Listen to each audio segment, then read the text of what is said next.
Hi,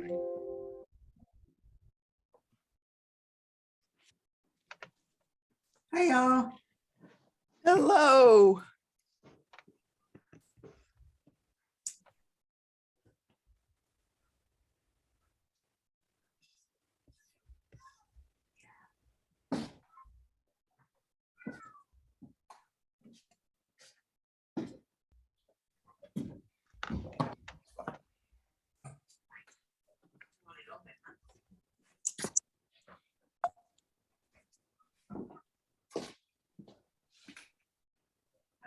Hi.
Be right back.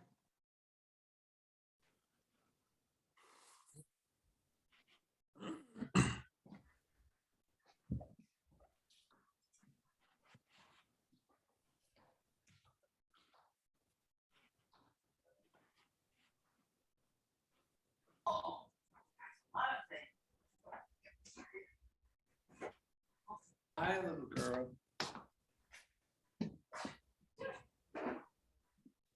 She's a potential new wow.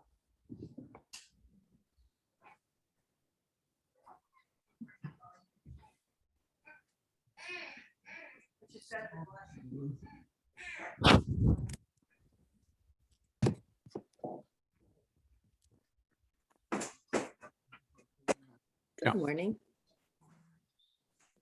Oh, church is starting.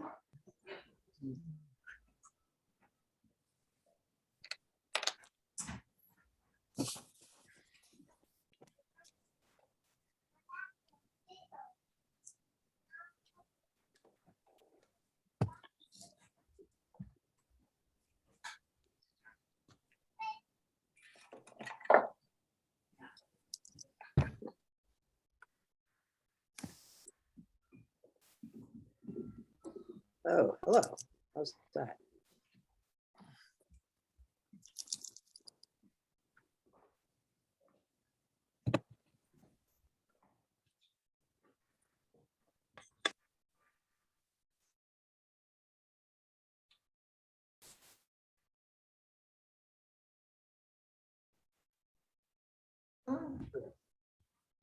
What happened to your buddy? I needed a Because I've got 15 of them. pillow. Yeah. That's a nice one. Where are you? Come on, Look there you go. Okay, make yourself at home. Okay. Yeah. Oh, she's such a darling. Hmm.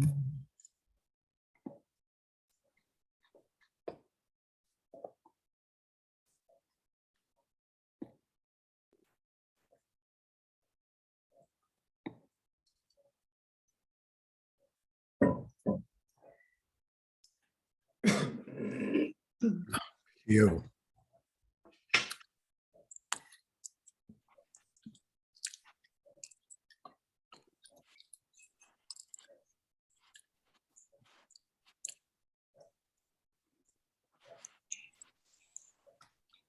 Hello. Hi. Beth, I just saw the slide come through for the winter planting. thing? Is that you? Yeah, that's not me, a different Beth. Okay. That right. caught my eye also. I know about that winter planting. It's Beth Fleming. I Beth think Fleming? it's Beth Fleming. I think it's a friend of Claire Brayton's, but I'm not sure. Okay. And Wonderful. we're doing native plant, trying to get the city of Worcester to plant native plants and people in the city of Worcester to plant native plants. Mm-hmm. Hey, Mara. People outside of Worcester could do that too. Well, I figure West Boylston's close enough. Yeah. Can people hear me? Yes, we can. Yeah. Good. Good morning, everyone. Good morning. Good morning, Steve. Good morning, Steve. Did you get enough snow out there? Oh, yes. How about you? Yeah. Some spots higher than others. A lot of drifting. A lot Hey, of drifting, Robin. a lot of blowing. It kind of packs What do you down have with you, Robin? What? snow, so that what you see out there isn't really what fell, because it begins. Daughter JC. Yeah. Hi, Casey. Hi, JC.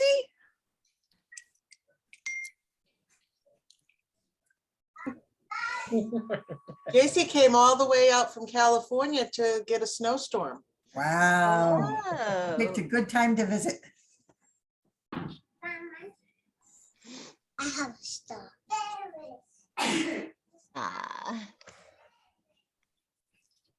Hi, Susan. Good morning, all. I I'll said, probably stop my video because I have to do some things. But anyway, I wanted to say hello to all these early joiners here. Look, Good morning, Susan. it's still Good wicked morning. It's still wicked early. It's only 3 minutes till. Not as early as if we had to drive there. That's right. hi, You Diane. got that right. Hi, Steve. Yeah. Hi, Steve. Claire Brayton, are you there? Good morning. Good morning, Claire. There she Do is. you know Beth Fleming? Yes, good friend of mine. Yeah, she's doing native plants and she's Do you on have one of another these one of slides. these over there? Oh, cool. Yeah. Well, I'm actually, This is I just put in my really request smelly. for my I'm seeds. just curious I if you, can't help you. okay, all right. Feel a We lot can hear you, softer. Dave. Yeah, See- we're hearing you, Dave.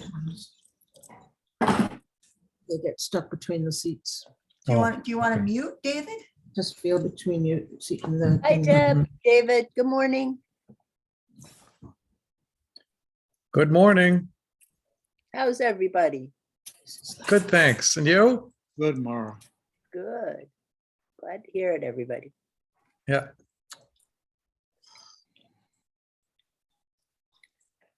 Oscar says good morning. Hi, Oscar. Oh, Pepina says good morning. I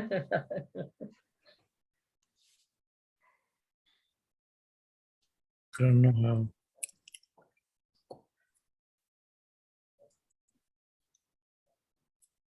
Okay. We'll give it another, oh, there we go. What should be on our big screen? The Sabbath moments? Yes. Yeah. Very good.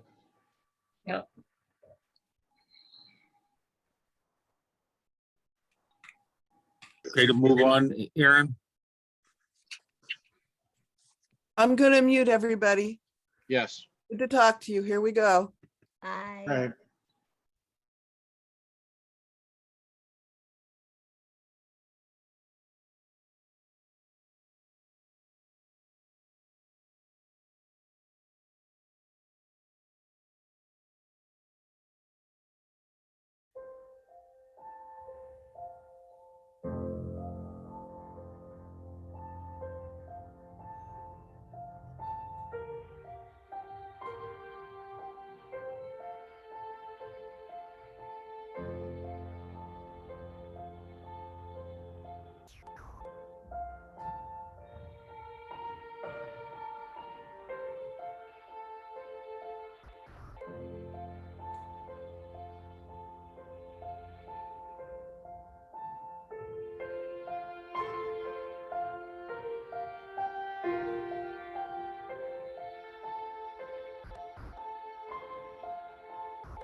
We gather on this Sabbath morn to worship in spirit and truth, to raise a joyful noise to the eternal mystery, to reconfirm our covenant, to seek wisdom in love, to strengthen our commitment to the common good. We come from many paths to explore that which is hidden, to consider the ways of our hearts, to confess how we have stumbled, to heal what is broken. We assemble in the effort to quicken our compassion and mercy, to deepen our understanding, to renew our courage, to remember who we are. Thus do we light our chalice to celebrate the gift, the grace, and the gift of life, and practice our faith to the greater glory of the Spirit.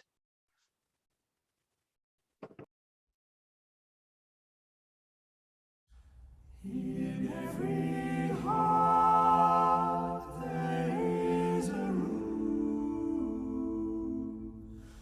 a sanctuary safe and strong, to heal the wounds from lovers past, until a new one comes along. I spoke to you in cautious tones. You answered me with no pretense, and still I fear I said too much. My silence is my self-defense. And every time I've held a rose, it seems I only felt the thorns. And so it goes, and so it goes, and so will you soon, I suppose.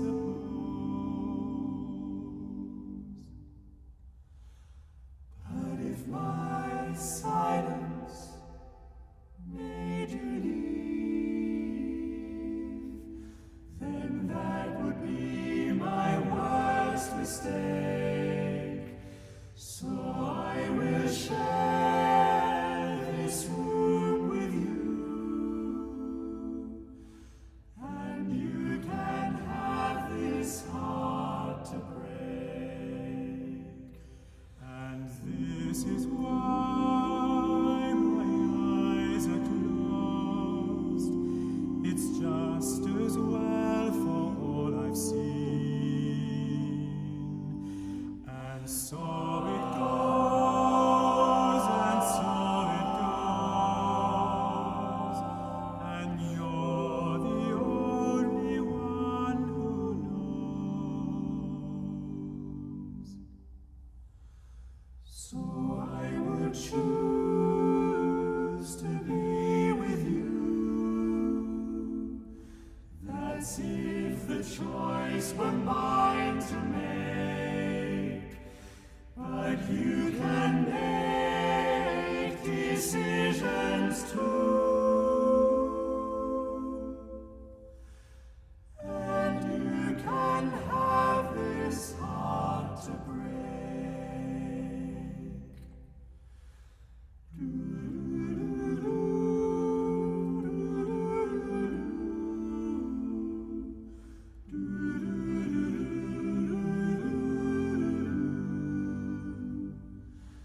And so it goes,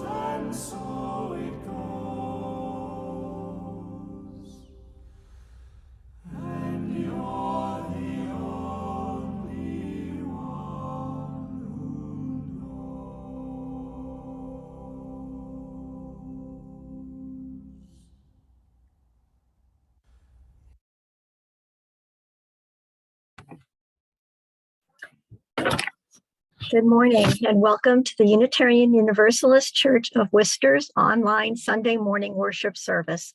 We're very glad that you've joined us virtually this morning with this winter wonderland outside us. It's an act of love that we gather in this way once again during this time of pandemic response. We begin by noting that in Worcester, Massachusetts, we work, learn, live, and worship on the sea's ancestral homeland of the Nipmuc people, who survive and remain active as the Nipmuc Nation. We hope that this service gives you an opportunity to pause for a few minutes to gather in community so that we might care for each other, take a moment to reflect on our own well-being, discover opportunities for spiritual refreshment and service in the wider world, even as we are at a personal distance. We gather this way this morning in solidarity with those families in our community who have been exposed to or diagnosed with COVID-19 in recent days. The health and safety team has met to assess plans for the coming weeks and is recommending that UUCW stay online for worship and RE through February 13th and return to a multi-platform worship on February 20th. So that we might come to know you better as you are able, please list your name on your video feed. Please note that this service is being live streamed on Facebook and is being recorded for future availability on the church YouTube channel, as well as our website worship archive. Following the service this morning, you're invited to join us for virtual fellowship hour. And I welcome you and thank you for joining us this morning. And also forgot to introduce myself, that my name is Beth Posner-Waldron, a longtime member of this church, and I am the coordinator of our church's Get Out the Vote team. We're part of the Side with Love task force, and we work along with UU the Vote and other nonpartisan organizations to fight voter suppression, systemic racism by educating voters, particularly those people of or in communities of people of color, to vote in their community and make their voices heard. And this afternoon at 4 p.m., there is a phone bank being done along with the Center for Common Ground to call voters in Texas to encourage them to vote early in their Texas primary. So if you would like to join me, I'm doing the training. There's going to be lots of UUs from across the country. They start with a spiritual grounding. And if you've never done a phone bank, don't be intimidated. Mostly we leave phone messages, which is another form of contacting people. So it is effective in getting out the vote. And I will put in the chat a link again. So if you want to register for the phone bank. And again, thank you for joining us this morning.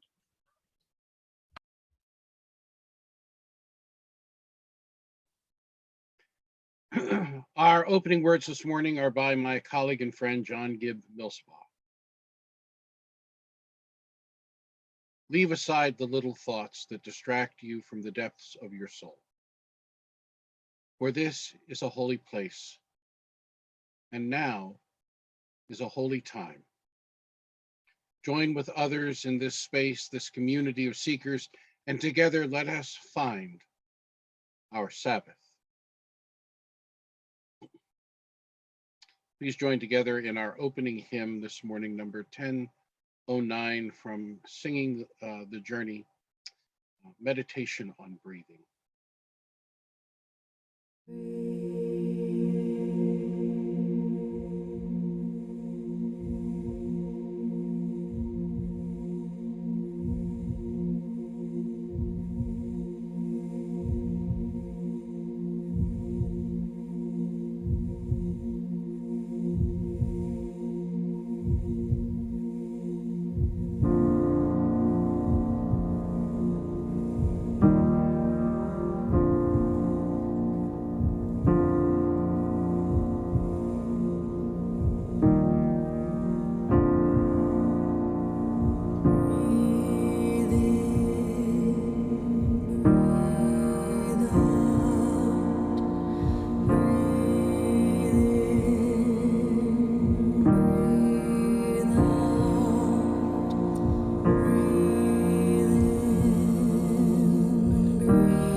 want to invite Robin Mitskovich to share with us our religious exploration moment this morning. Good morning, Robin and JC. Good morning. Well, this morning on religious education, I was lucky enough on our Zoom to have my granddaughter here all the way from California. And we heard a story called Peaceful Piggy Yoga. And all of our kids who joined in did some yoga moves. JC's doing tree pose. Is that what you're doing, honey? Yeah. Wow, good job. So in keeping with our monthly theme of renewal, we were talking about our 7th principle, which is the to take care of the interconnected web of which we all are a part, and to take care of our bodies and help other people take care of theirs, and to take care of our bodies. Sometimes it's really good to have them move, right, JC? And stretch. JC just came from California on a plane for 6 hours. When she got off of the plane, you had to do some stretching, right? And yeah, she had to do some stretching. And we all could use to do some breathing in, breathing out, stretching, moving our body to keep us healthy during these times and all times, so we can help each other and keep each other safe and not to overdo. And that's it. You're not like you're not this is you're not like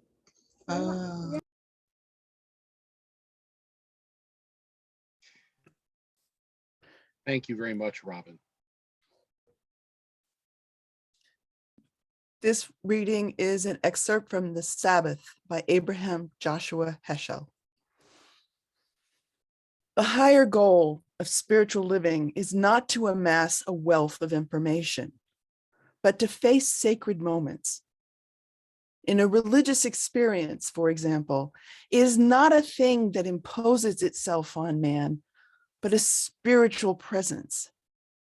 What is retained is in the soul is the moment of insight, rather than the place where the act came to pass.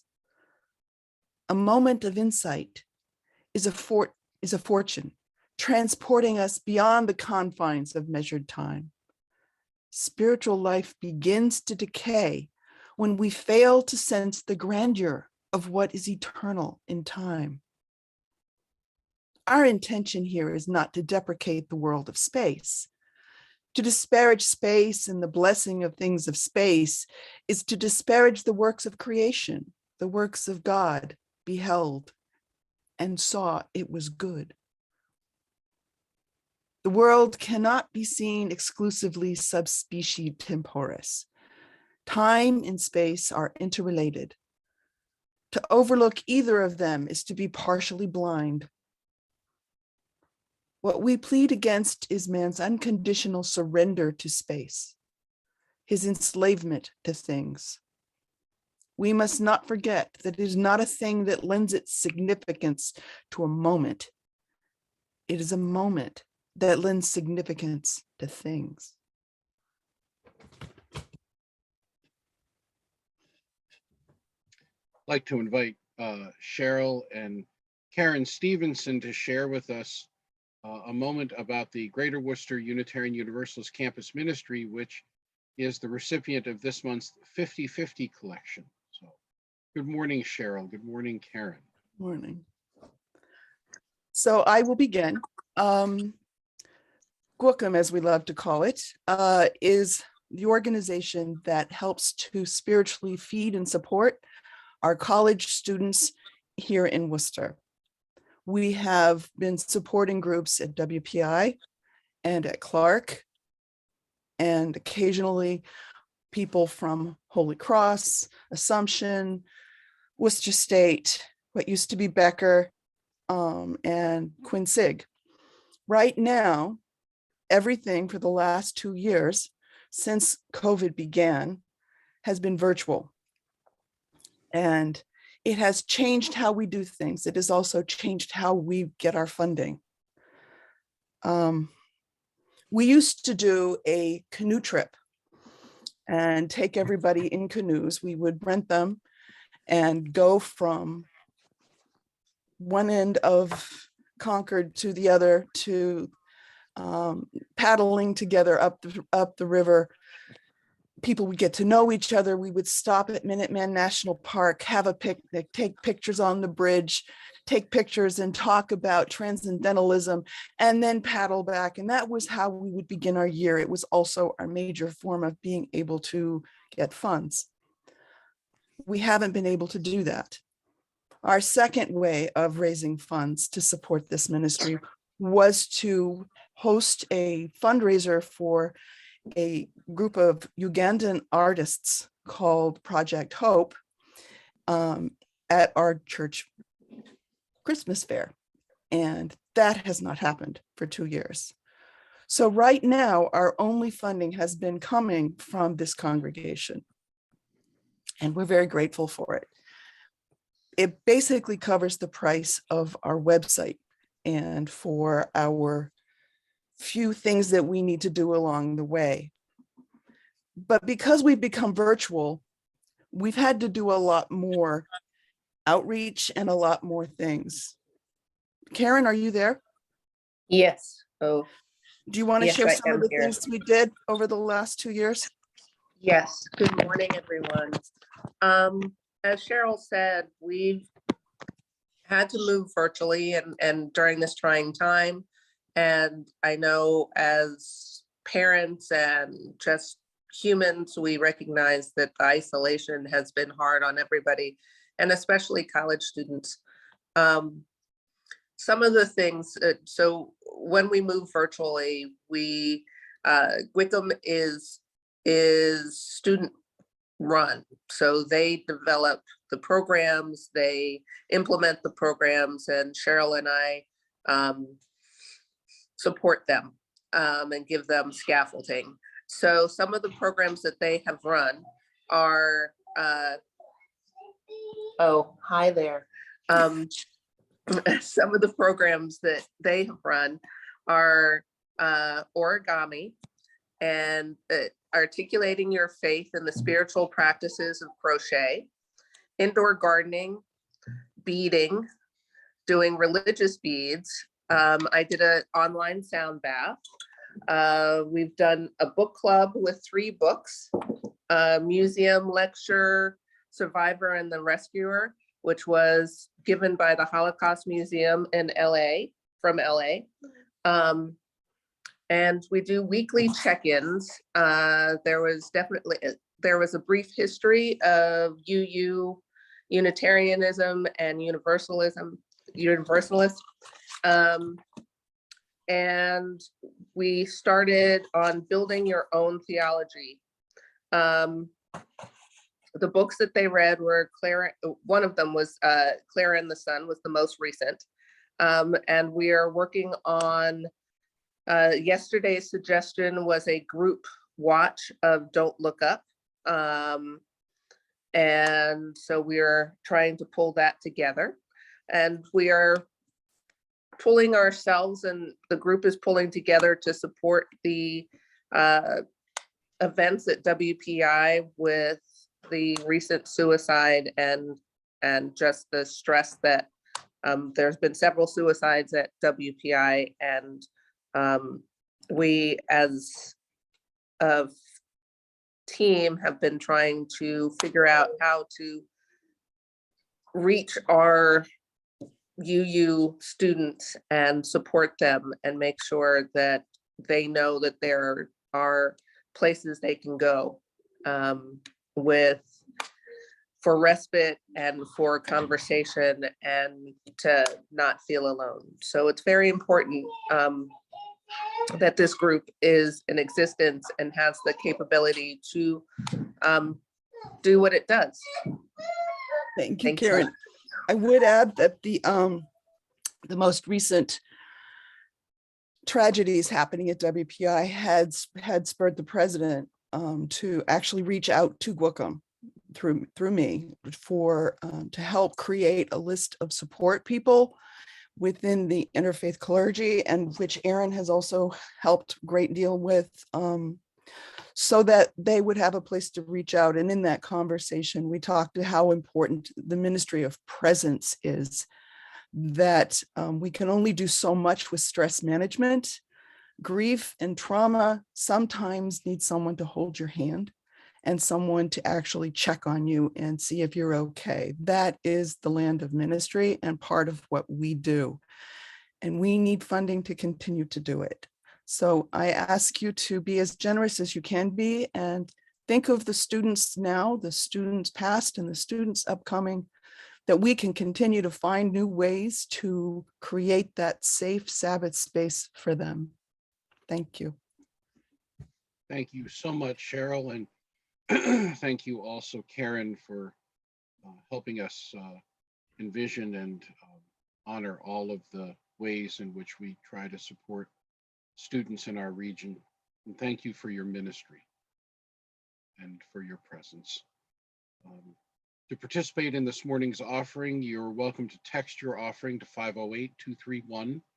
508-231-5335 or to donate online at www.uucworcester.org/donate.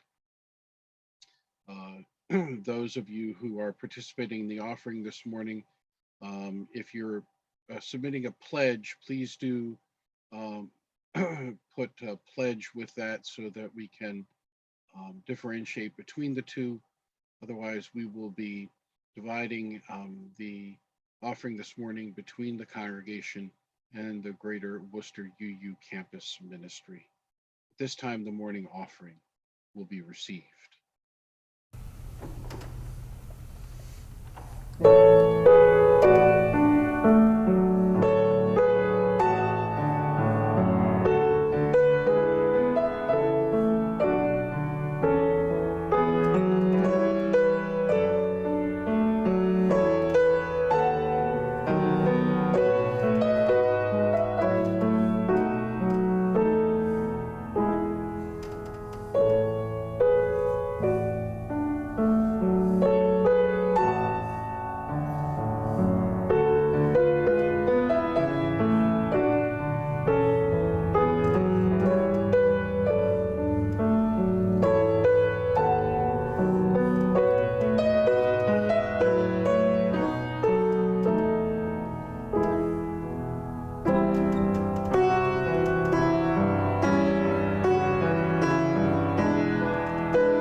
You can go ahead and stop screen share, and we come to that time in our service when we're given pause to consider what is deepest in our hearts or most profoundly on our minds or in the work of our hands.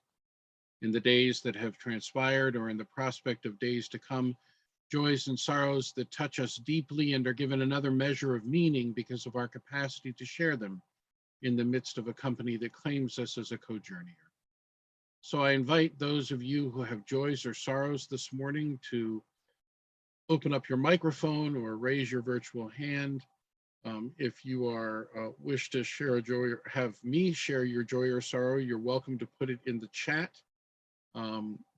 Please precede it by please read so that I can find it quickly. If you are on Facebook Live and you wish to share a joy or sorrow, you are also welcome to put it in the comments section of the Facebook Live this morning as well. Are there joys or sorrows to be shared this day?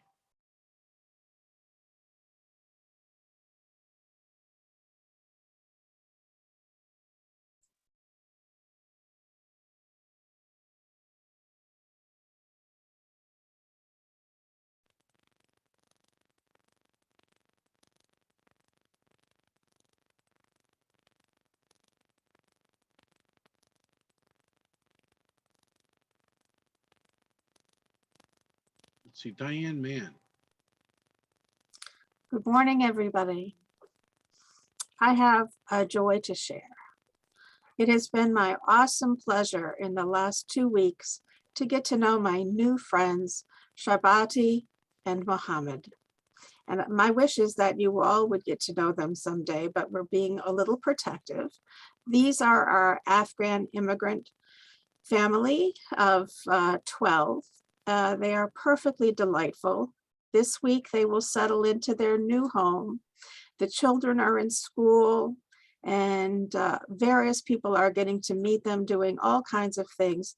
But it has just been my awesome pleasure to partner with them as they resettle. Thank you so much, Diane. Are there any others on Zoom this morning that have a joy to share?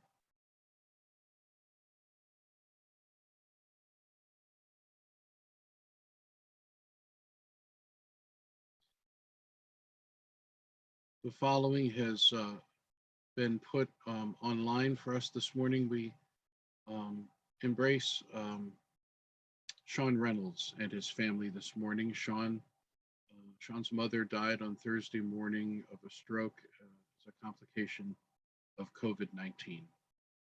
We surround Sean and Sherry with all manner of love at this time as they adjust to this very difficult reality. Karen Stevenson writes, happy birthday to my best friend and my husband, Brian. So happy birthday to Brian this morning. We wish you all manner of health and well-being. I hope that this means that your children went out and shoveled and let you sleep in, but we'll hear more about that, I'm certain. Laura Linehan writes, the first anesthetic loss in my 27-year career yesterday. Found out she had a birth defect that we were not aware of. It was still so painful for me. I can say my joy was the teamwork. And Laura's a veterinary technician. On our Facebook feed this morning, Sue Nees writes, please, this is Joe, Kristen, and I all have COVID-19 symptoms are minor. Thank you for your support, and we extend you all manner of love as well during this challenging time, and please do let us know if you have any needs whatsoever. Let us be in the spirit of prayer and meditation. Spirit of life, source of our inner and outermost being, we come this morning with thanksgiving in our hearts for this moment of pause, for this moment of reflection and this time to gather together in community in order that we might remember each other into the heart of what brings us together and into our own hearts. We are grateful this morning for the continuing service that we provide to the world and for the warm embrace of new friendships, as they also are introduced to community. We especially surround those who experience grief during this time for the loss of parents and friends. And we offer our heartiest prayer for health and healing for those who continue to suffer the ravages of both dis-ease and for the pandemic that continues to plague many in our community and our congregation.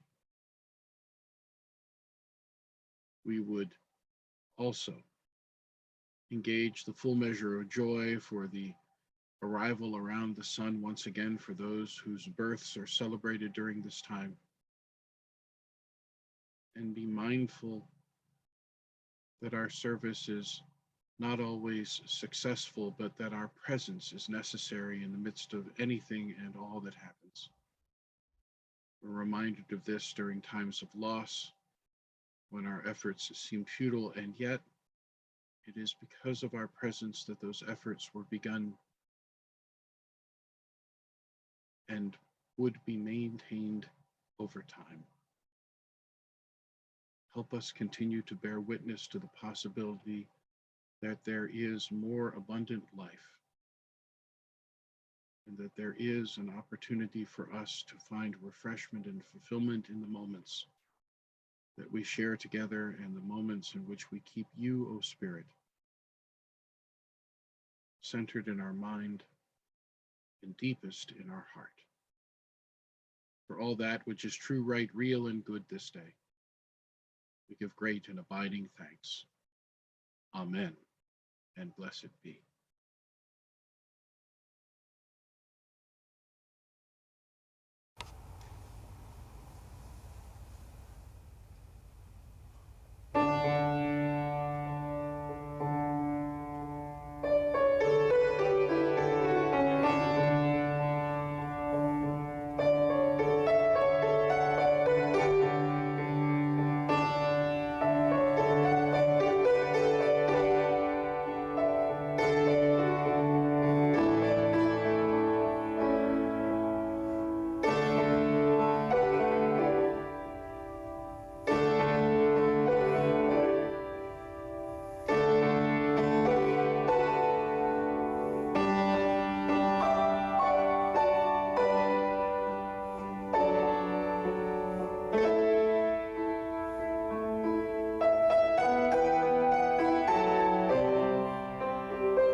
There is a moment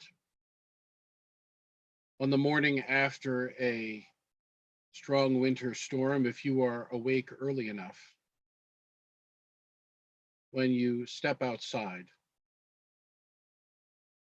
and the light is just beginning to crest over the horizon, and orange beams cast their glow across a sea of white.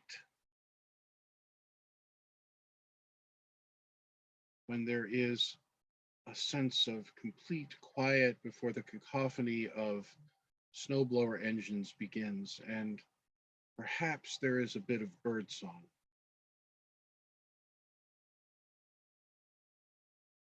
If you are still in that moment and you are able to stand in the midst of the often bitter chill, You will see flakes begin to rise and fall with wisps of wind. And your breath takes on its own life as it exits your body, fills the air around you, reminding you that you are alive in the midst of this. Unlike all of the anticipation and anxiety of a storm coming, when we spend our hours watching the Doppler radar channel on the television or checking our phones to see when it will arrive, and during the storm as we watch outside the window at the near whiteout that sometimes happens, or lament the fact that we just shoveled that walkway and it's full again, or the plow that comes past just after we've finished plowing the end of the driveway. In that early morning moment, all of that leaves the body for a bit. If you would find the opportunity to stand in the midst of it all, soak in the sun and the chill, and the breath and the being.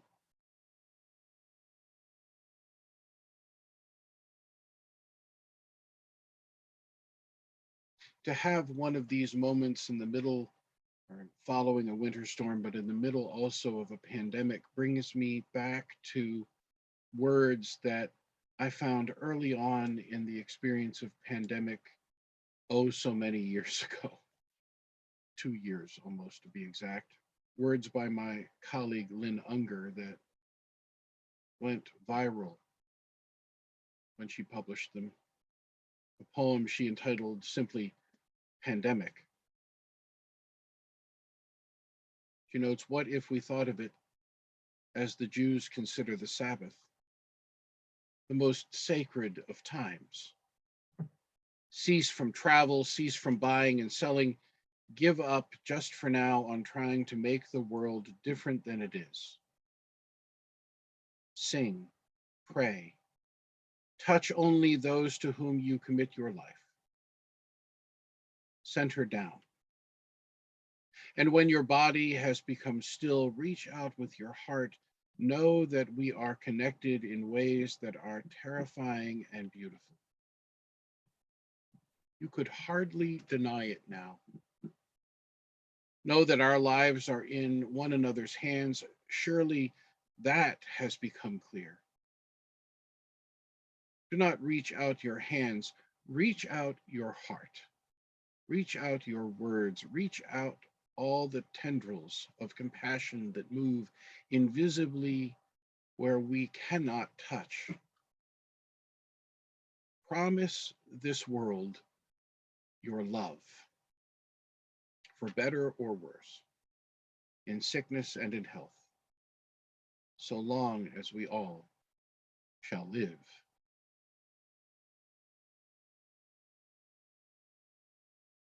These words that went viral almost 2 years ago gave me inspiration to enter into this extraordinary time of challenge with a different sense of the opportunities that such moments might gift us.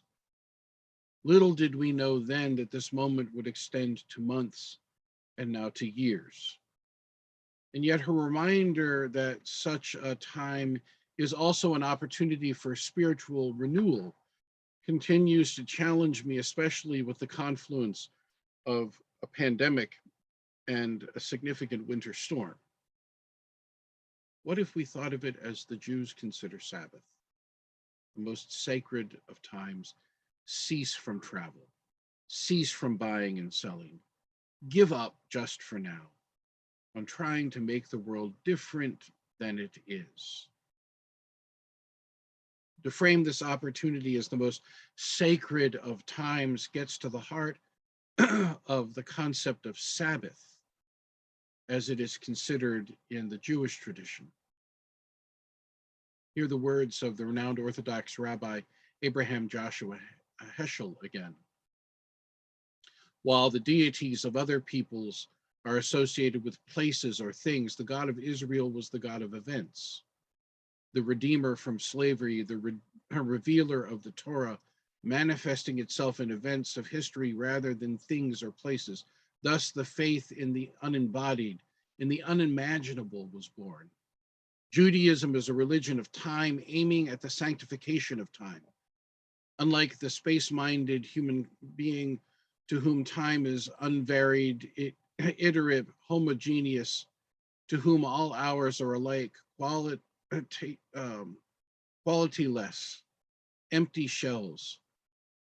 The Bible senses the diversified character of time. There are no 2 hours alike. Every hour is unique and the only one given at the moment, exclusive and endlessly precious. He continues, Judaism teaches us to be attached to holiness in time, to be attached to sacred events, to learn how to consecrate sanctuaries that emerge from the magnificent stream of the year. The Sabbaths are our great cathedrals, and our Holy of Holies is a shrine that is neither the Romans nor the Germans were able to build, a shrine that even apostasy cannot easily obliterate, the Day of Atonement. According to the ancient rabbis, it's not the observant of the Day of Atonement, but the day itself, the essence of the day, which with humankind's repentance atones for the sins of humankind. For Heschel, the meaning of the Sabbath is to celebrate time rather than space. He notes 6 days a week we live under the tyranny of the things of space. On the Sabbath, we try to become attuned to the holiness in time. It's a day on which we are called upon to share in what is eternal in time, to turn from the results of creation to the mystery of creation, from the world of creation to the creation of the world, if you will. The rabbi notes that this is a radical departure from the accustomed religious thinking. He notes the mythical mind would expect that after heaven and earth had been established, God would create a holy place, a holy mountain or a holy spring whereupon a sanctuary is to be established. Yet it seems as if the Bible is holiness in time. Or it seems as if to the Bible it is holiness in time, the Sabbath, which comes first. Remember the words recorded in the 2nd chapter of Genesis? And on the 7th day, God finished the work that he had done, and he rested on the 7th day from all the work that he had done. God so blessed the 7th day and hallowed it, because on it God rested from all the work that he had done in creation. By this act of creation, Judaism reveals in the creation of atmosphere, not things. Heschel again notes, the 7th day is like a place in time with a kingdom for all. It is not a date, but an atmosphere. It is not a different state of consciousness, but a different climate. It is as if the appearance of all things somehow changed. It's as if the appearance of all things somehow changed. I think that had something to do with my experience on the morning after storm. He continues, the primary awareness is one of our being within the Sabbath rather than the Sabbath being within us. We may not know whether our understanding is correct or whether our sentiments are noble, but the air of the day surrounds us like spring, which spreads over the land without our aid or notice. Interesting to me that we often misread this part of Genesis that I quoted a minute ago, or at least we remember it incorrectly. Too often we remember on the 7th day God rested. However, that's not what the verse says. It begins, and on the 7th day God finished the work that he had done, and he rested. What work was finished then on the 7th day?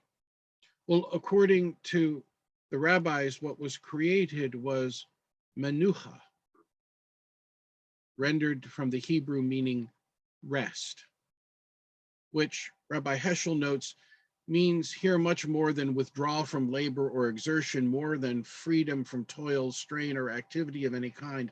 Menucha is not a negative concept, but something real and intrinsically positive. This must have been the view of the ancient rabbis if they believed that it took a special act of creation to bring it into being, that the universe would be incomplete without it. He continues, on the Sabbath, we live, as it were, independent of technical civilization. We abstain primarily from any activity that aims at remaking or reshaping things of space. Humankind's royal privilege to conquer nature is suspended on the seventh day. What are the kinds of labor not done on the Sabbath? They are, according to the ancient rabbis, all those acts that were necessary for the construction and furnishing of the sanctuary in the desert. The Sabbath itself is a sanctuary which we build, a sanctuary in time. Yesterday, I got a momentary glimpse of this when the cable went out in our house for a short period of time. Perhaps you too experienced this. All of the sudden, my attention was drawn to the silence in the house. I was inclined in that moment to pick up a book next to me and to begin reading, but instead what came over me was an immense spirit of gratitude. I heard in that moment the sound of my own breath. And I had the presence of mind to close my eyes, and I found myself giving thanks for the quiet and for my family and for all that which I had been gifted. Sabbath moments are like that. They often occur for me unbidden and unannounced, a moment of grace and pause that is filled with breath, ruha in the Hebrew, the same word used to describe the spirit that flowed over the earth at the beginning of creation, earlier in Genesis. Such moments do not begin, however, with anticipation and preparation. They are a product of awareness and the ability to break away from the cycle of doing to reveal a thanksgiving for being. The effect of these moments can be remarkable. Such consciousness, if we develop the discipline to have such moments, can extend into the environment around us. Consider the story that Heschel tells about the great Rabbi Solomon of Radmusk, who once arrived in a certain town where he was told lived an old woman who had known the famous Rabbi Elimelech. She was too old to go out, so he went to see her and asked her to tell him what she knew about the great master. I do not know what went on in his house, she began, because I worked as one of the maids in the kitchen of the house. Only one thing I can tell you. During the week, the maids would often quarrel with one another, as is common, but week after week, on Friday, when the Sabbath was about to arrive, the spirit in the kitchen was like the spirit on the eve of the Day of Atonement. Everyone would be overcome with an urge to ask forgiveness of each other. We were all seized by a feeling of affection and inner peace. Such effect is the result of a discipline that journeys from the reception of opportune moments to a way of being that regularly enters into a time of menuha, a time of rest, a time of Sabbath. And such a practice is not simply an act of sanctifying time itself. It is also an act of resistance. Here I'm inspired by the words of the Christian writer Walter Brueggemann, who notes that the Sabbath commandment is drawn into the Exodus narrative from a God who rests is a God who emancipates from slavery and consequently from the work system of Egypt and from the gods of Egypt who require and legitimate that work system. It is, he writes, for that reason, fair to judge that the prohibition against other gods is the first commandment pertains directly to the gods of Egypt and other gods of the same ilk in Canaan, or subsequently the gods of the great empires of Assyria and Babylonia or Persia. In the narrative imagination of Israel, the gods of Egypt are stand-ins for all the gods of the several empires. What they all have in common, he notes, is that they are confiscatory gods who demand endless produce and who authorize endless systems of production that are in principle insatiable.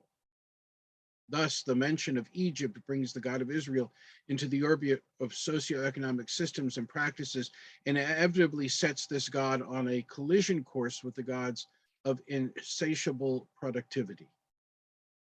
He continues, it's clear that in this system there can be no Sabbath rest. There is no rest for Pharaoh in his supervisory capacity, and he undoubtedly monitors daily production schedules. Consequently, there can be no rest for Pharaoh's supervisors and taskmasters, and of course, there can be no rest for slaves who must satisfy the taskmasters in order to meet Pharaoh's demanding quotas. We may imagine, moreover, that the Egyptian gods also never rested because of their commitment to the aggrandizement of Pharaoh's system, for the glory of Pharaoh surely rebounded to the glory of the Egyptian gods.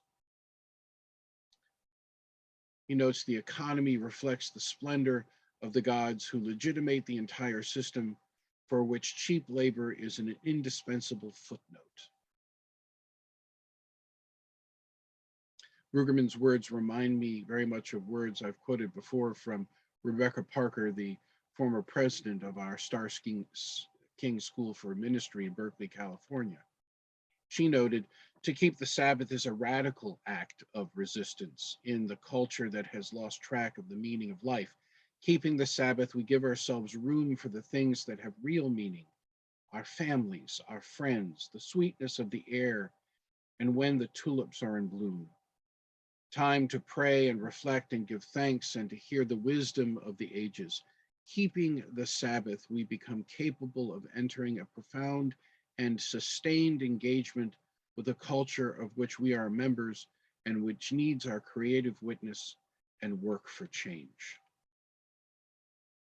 Sabbath, as the sanctification of time, honors the gift of creation. Sabbath, as an act of resistance, reminds us that the demands placed upon us, or those we place upon ourselves, often shield us from recognizing and honoring this holy gift. This morning, it is the gift of time, the holy revealing itself to us in moments of insight, clarity, vision, breath, rest, which defines Sabbath moments and the discipline of setting aside opportunities to reveal such moments regularly. Beloved, my prayer for you is that such moments are plentiful in your life and that you make space for this holy presence as often as you can. Blessings and amen.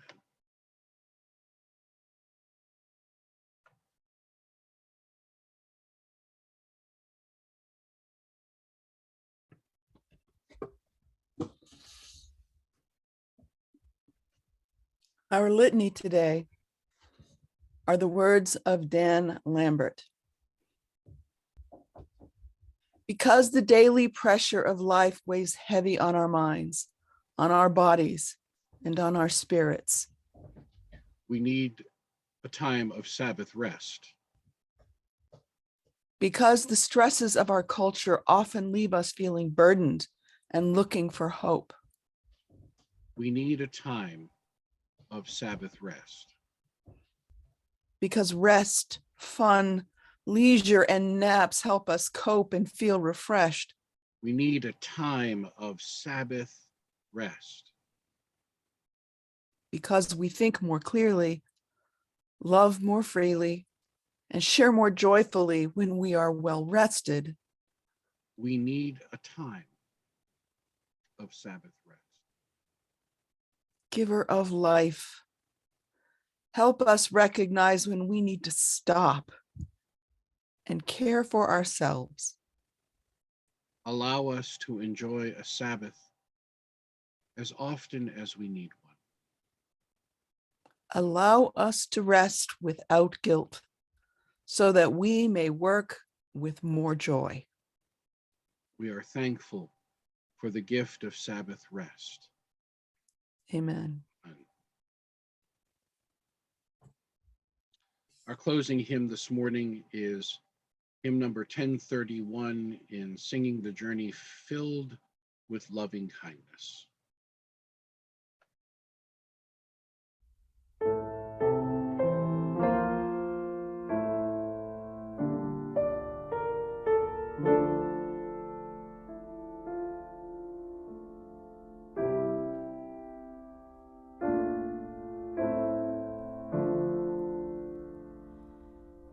May I be filled with loving kindness. May I be well. May I be filled with loving kindness. May I be well. May I be peaceful and at ease. May I be whole. May you be filled with loving kindness. May you be well. May you be filled with loving kindness. May you be well. May you be peaceful and at ease. May you be whole. May we be filled with loving kindness. May we be well. May we be filled with loving kindness. May we be well. May we be peaceful and at ease. May we be whole. Oh, may we be whole.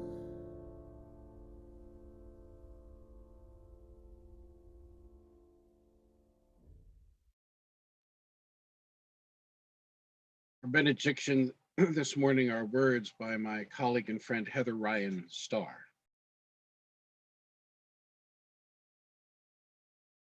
May whatever gatherings or activities we engage this Sunday afternoon help restore us, our connections to one another, our sense of hope, beauty, and fun in this world, our deep knowing that we have to take care of ourselves and each other with love and joy if we are to soulfully survive the world's mayhem. This, in your life, may you know the holy meaning the mystery that breaks into every moment. May you live at peace with your world and at peace with yourself. And may the love of truth guide you in your everyday. Amen. And blessed be.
Once again, beloved, worship in this place has come to an end, but our service continues, next with an opportunity for us to gather in conversation. I hope that yours is a wondrous and wonderful week. Please do take care of yourselves as you clean up from yesterday's storm.